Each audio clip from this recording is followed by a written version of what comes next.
అది 2016 ఆగస్టు 8వ తేదీ రాత్రి 9 గంటల సమయం.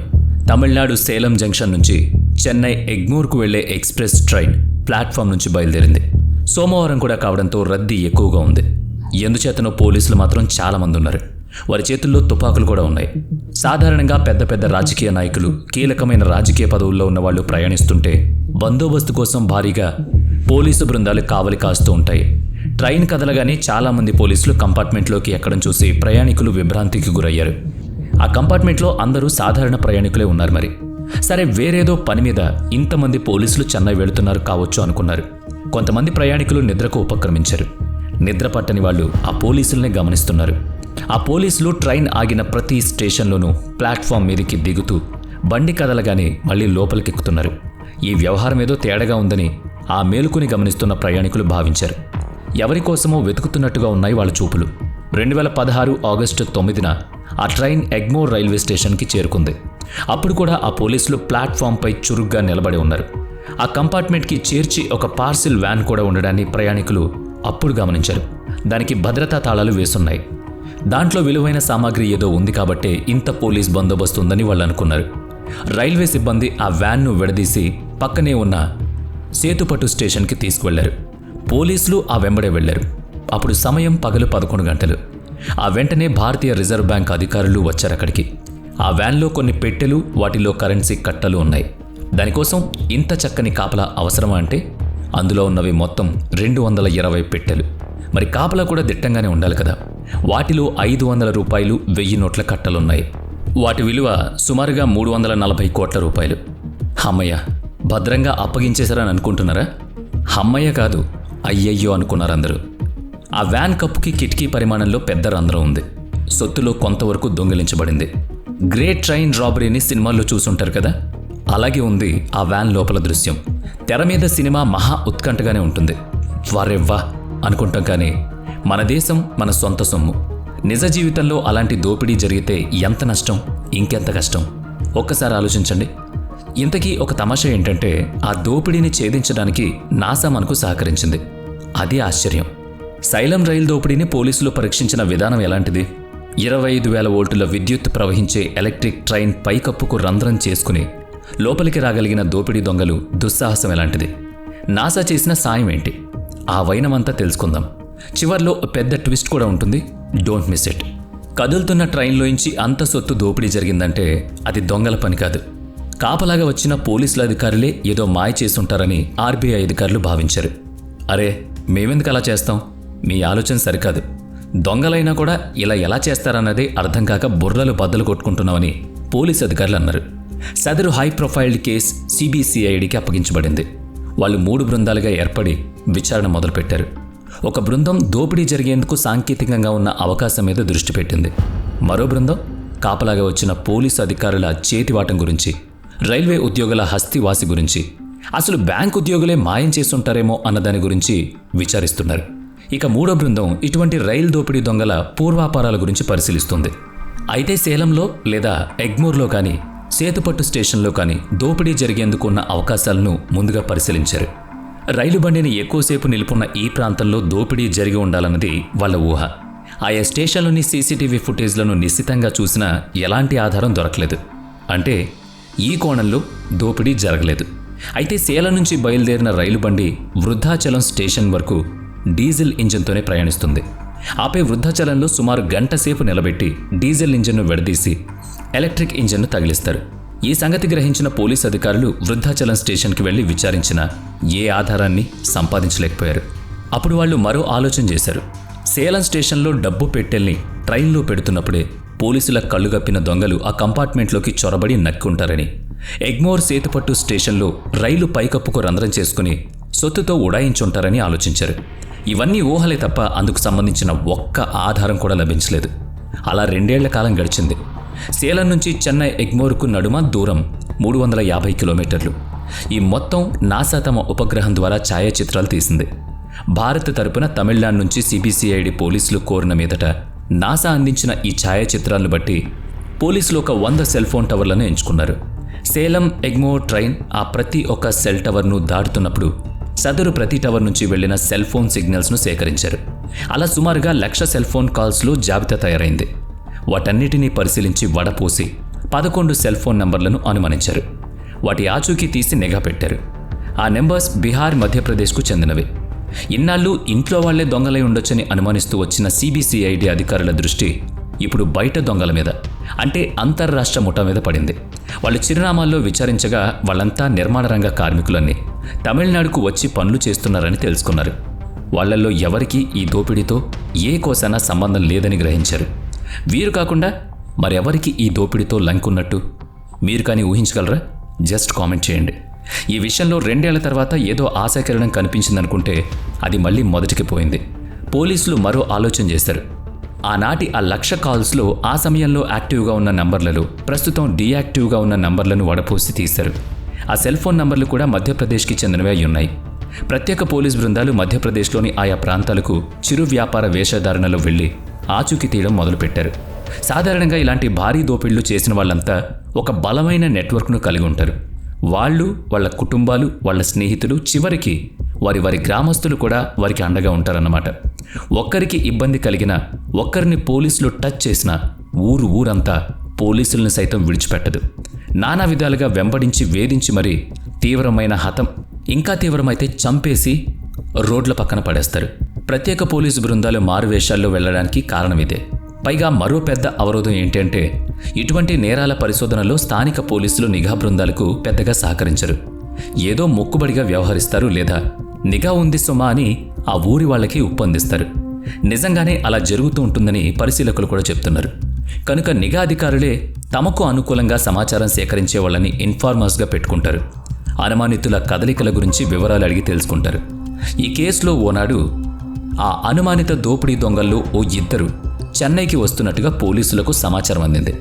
2018 అక్టోబర్ 12న చెన్నైకి వచ్చిన దినేష్ పార్దీ, రోహన్ పార్దీలను పోలీసులు రైల్వే స్టేషన్లోనే అదుపులోకి తీసుకున్నారు.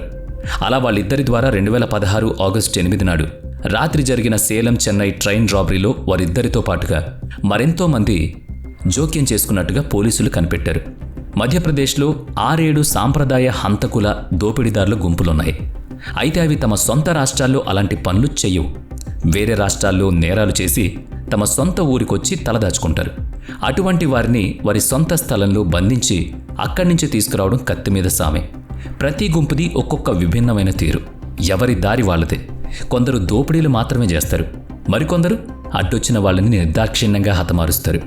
రైళ్లల్లో దోపిడీలు, హత్యలు, రేప్స్ ఇలాంటివి చేయడంలో పార్దీలు ఆరితేరిన వాళ్ళని పేరుంది. మొహర్ సింగ్ నాయకుడిగా ఉన్న పార్దీల గుంపులో దినేష్, రోహన్లు పనిచేస్తున్నారు. ఈ దోపిడీలో 8 మంది వరకు ఉండొచ్చని వాళ్ళంతా అనుకున్నప్పటికీ వారిది చాలా పెద్ద గ్యాంగ్. వారి పరస్పర సంభాషణలు బహుదూరంగా విస్తరించాయి.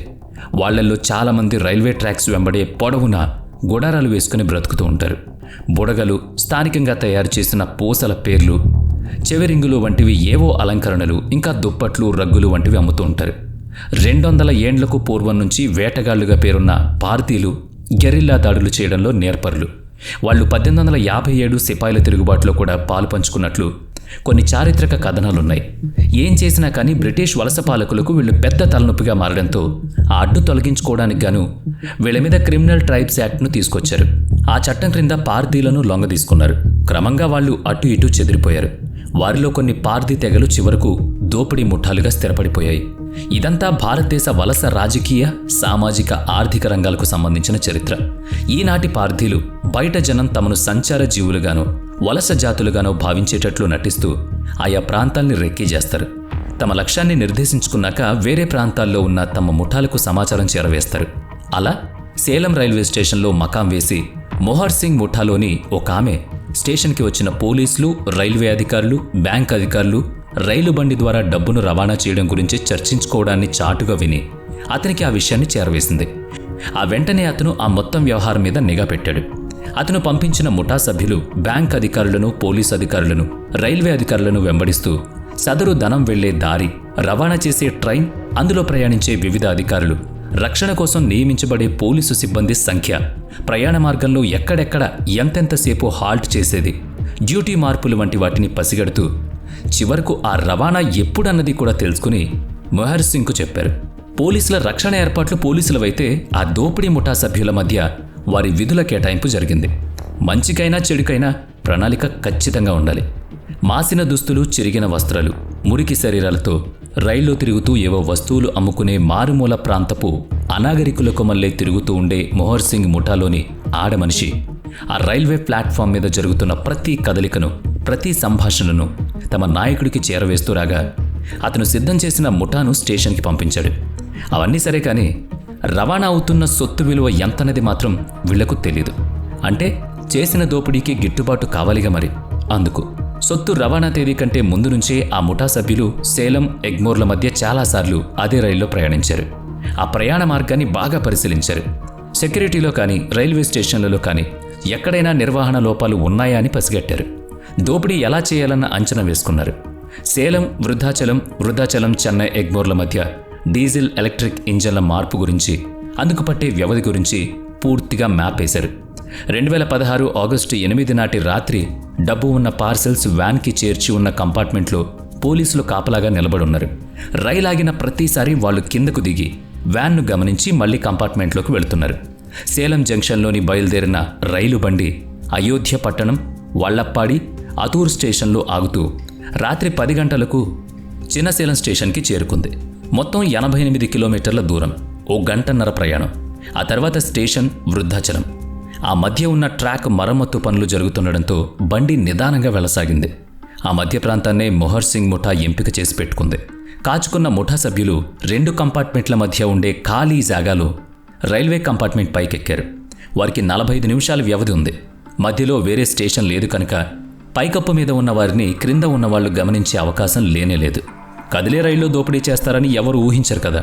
పైగా అదే రైల్లో 7 రోజుల పాటు ఆ దోపిడీ ముఠా అటూ ఇటూ ప్రయాణించింది. రైలు కూత వేసినప్పుడల్లా బ్యాటరీ కట్టర్తో, మామూలు కట్టర్తో కంపార్ట్మెంట్ పైకప్పును కోస్తూ ఆ చప్పుడుతో ఆ చప్పుడిని కలిపేశారు. అలా పైకప్పుకు చిల్లు పెట్టారు, అంటే రంధ్రం. ఇద్దరు లోపలికి దిగారు. ఇనపెట్టెలో డబ్బుంటే ఎలా కాజేయాలి అనుకున్న ముఠా అక్కడ చెక్క పెట్టెల్లో ఉన్న డబ్బును చూశాక ఎగిరి గంతులేసినంత పనిచేసింది. మొత్తంగా 220 పెట్టెల్లో 500 నోట్లు, 1000 నోట్ల రూపాయల నోట్లు ఉన్నాయి. వీళ్ల వద్ద కేవలం 6 లుంగీలే ఉన్నాయి.